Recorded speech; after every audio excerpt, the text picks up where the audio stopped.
अस्सलाम वालेकुम। आप देख रहे हैं तंजीर राजा कामरान के साथ।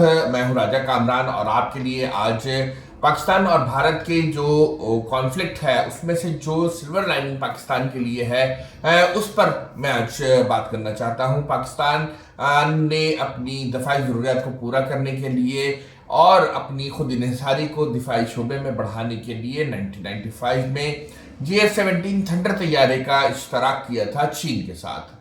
क्योंकि पाकिस्तान को पता था कि अमेरिका में जो प्रेसिडेंट तरमीम है उसकी वजह से अमेरिका से जो उसको तैयारे हैं वो नहीं मिल सकते, उनकी सप्लाईज में उनके जो पुरज़ाजात हैं उनमें पाकिस्तान को मुस्तकिल मुश्किलात रहेंगी। इसके अलावा यूरोप और जो दीगर सप्लायर्स हैं वो भी इस काबिल नहीं है।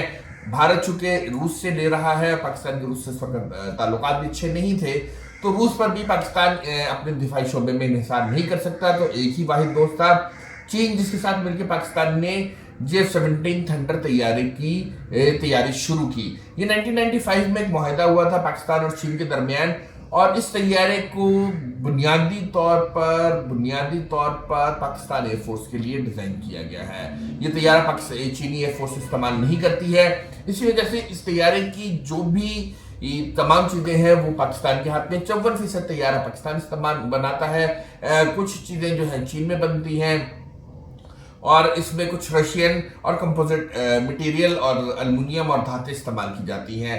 इस तैयारे ने दुनिया के जदीद तैयारे जो रूसी तैयारा है उसको एयर टू एयर कॉम्बैट में मार गिराया है। ये पाकिस्तानी ये मुस्तकबिल करीब में माजी करीब में ये वाहिद तैयारा है जो कि अपने तैयार होने के बहुत ही करीब अरसे में जंग में टेस्ट किया गया है।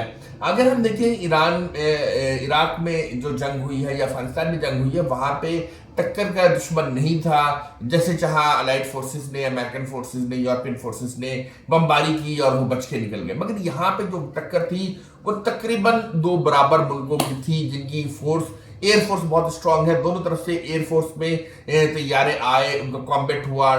डॉग फाइट ऐसी जैसी MM आदम की हुई थी ऐसी तो नहीं हुई, क्योंकि अब जो मिसाइल आ गए हैं वो beyond visual range air to air missile हैं, उसमें लॉक कर दिया जाता है और वो मिसाइल फायर हो जाते हैं। इस हवाले से मैंने एक कंप्लीट ब्लॉग लिखा है जिसमें 16 और GF-17 थंडर के बारे में तफसील से बताया गया है।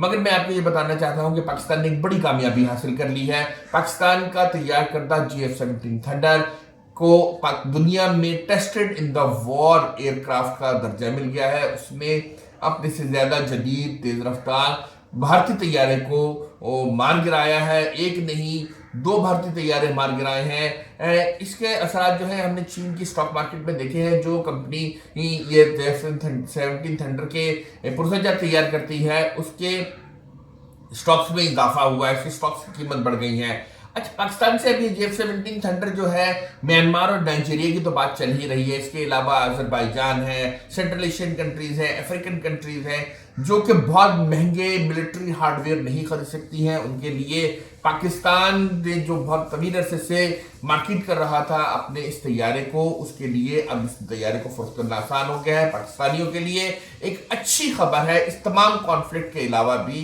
कि पाकिस्तान में तैयार करदा जो वॉर टेक्नोलॉजी है वो दुनिया में रिकग्नाइज की जा रही है। वो कहते हैं ना कि शर से खैर का पहलू निकलता है, तो पाकिस्तान के लिए ये एक खैर का पहलू निकला है इस पूरे कॉन्फ्लिक्ट में। आपका बहुत शुक्रिया। मजीद तज्जियात के साथ हम आपकी खिदमत में हाजिर होते रहेंगे। हमारे चैनल को सब्सक्राइब करें और अपने दोस्तों के साथ शेयर भी करें। बहुत शुक्रिया।